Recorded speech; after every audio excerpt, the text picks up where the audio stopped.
वाह वाह मम्मा, क्या स्वाद है। अरे मेरे राजा, सबका राजा आरती और मसाला।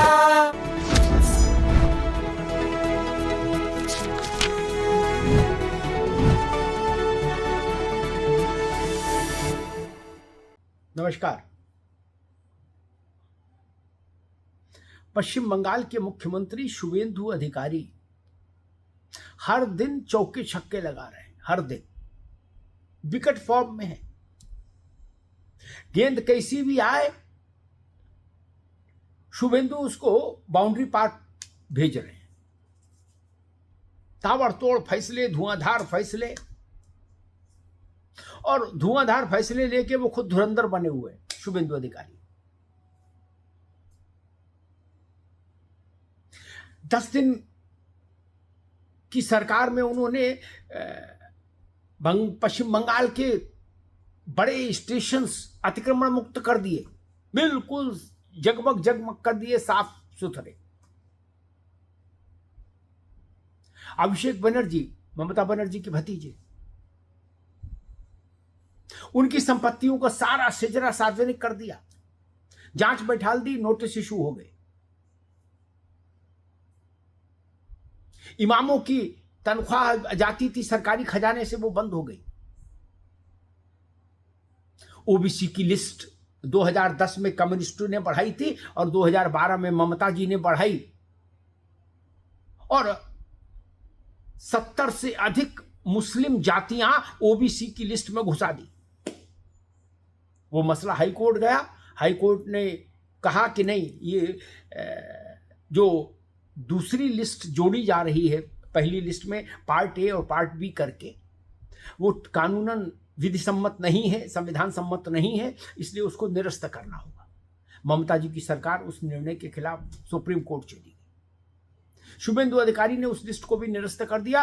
अब केवल हिंदू ओबीसी जातियों को ही बंगाल में आरक्षण का लाभ मिलेगा, मुस्लिम जातियों को ओबीसी कैटेगरी में आरक्षण का लाभ नहीं मिलेगा।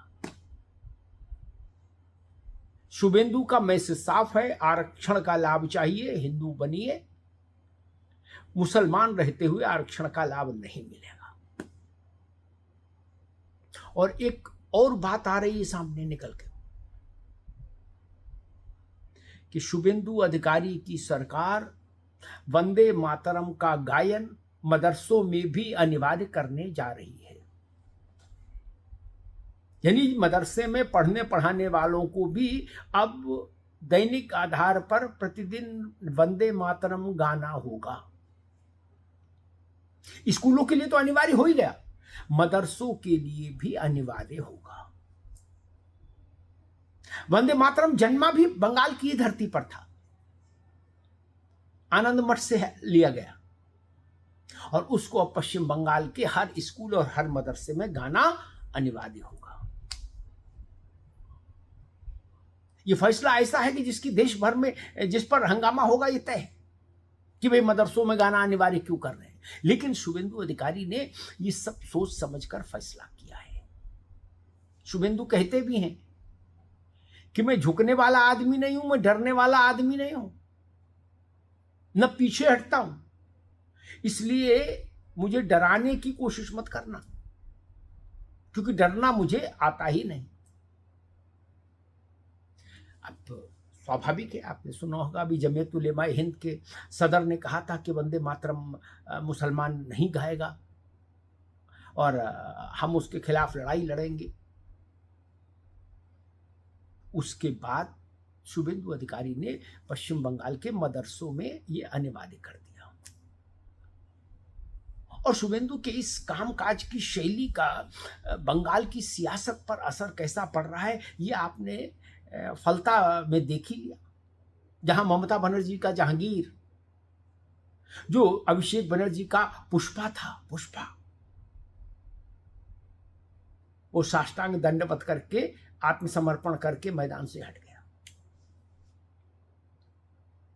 आज फलता में भी वोट पड़ रहा है बाई इलेक्शन में। 24 मई को उसका नतीजा आ जाएगा।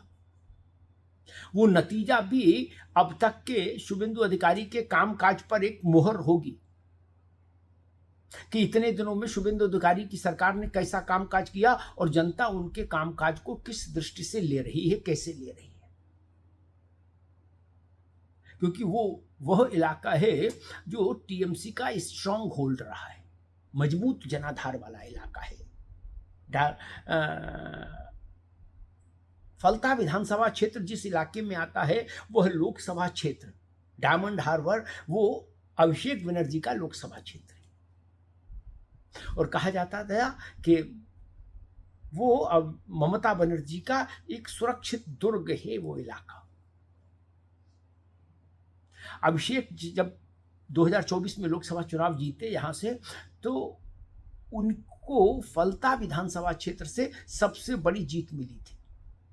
इतना स्ट्रांग होल्ड है, वहां आज वोट हो रहा है। शुभेंदु अधिकारी ने कहा था कि मुझे फलता में ये 1.5 लाख से ऊपर की जीत चाहिए भाजपा के लिए। अब 24 तारीख को पता लगेगा कि कितनी, क्या परिणाम है, क्या जनादेश है। लेकिन टीएमसी में ऑपरेशन शुरू हो गया है, ये बात नोट कर लीजिए। टीएमसी की एक बुजुर्ग महिला सांसद भारतीय जनता पार्टी के संपर्क में है। उन्हें अचानक से केंद्र सरकार ने केंद्रीय सुरक्षा कवच उपलब्ध कराया है। उनकी सिक्योरिटी में, सुरक्षा में सीआईएसएफ की टुकड़ी लगाई गई है। सोच लीजिए, खेल चालू है। ममता जी ने एक फ्रेज बहुत लोकप्रिय किया, कराया पूरे देश में, खेला होवे। अब उनका ही, उनकी पार्टी में ही खेला होना शुरू हो गया है। शुभेंदु अधिकारी 2 स्तरों पर काम कर रहे हैं। एक स्तर पर उनकी सरकार धुआंधार ताबड़तोड़ फैसले ले रही है, और दूसरे स्तर पर पार्टी को भी, यानी तृणमूल में भी एक ऑपरेशन किया जा रहा है। पश्चिम बंगाल की राजनीति की दिशा और दशा समझने वाले लोग ये इंडिकेशन दे रहे हैं कि आने वाले कुछ समय में तृणमूल कांग्रेस में कोई बड़ा धमाका हो सकता है, कोई बड़ा विस्फोट हो सकता है। विशेष रूप से तृणमूल कांग्रेस के सांसदों को लेकर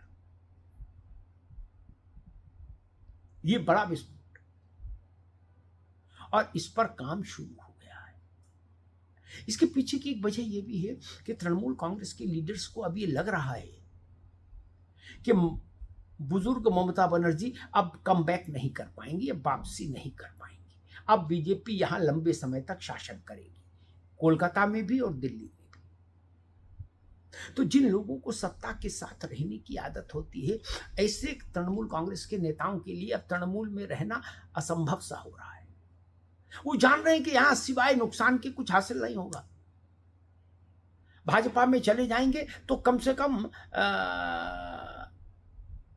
सब व्यवस्थाएं यथावत चलती रहेंगी, जीवन कट जाएगा, जीवन ठीक से चल जाएगा।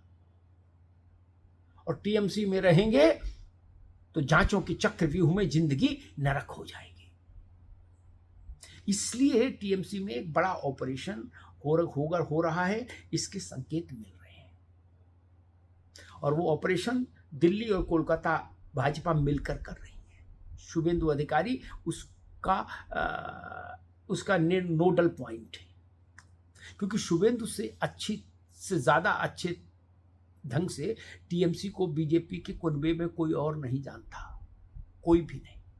जितना अच्छे से शुभेंदु जानते हैं बीजेपी टीएमसी को, उतने अच्छे से टीएमसी के अलावा और कोई नहीं जानता।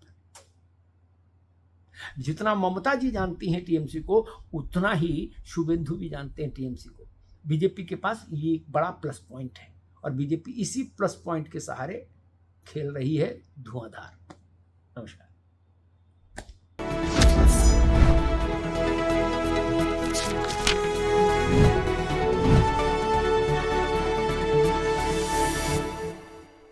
लो सस्ता लो, सब बढ़िया लो। इसमें क्या खास बात है? थोड़े में ज्यादा स्वाद, यही तो है इसकी खास बात। सबका राजा आरती और मसाला।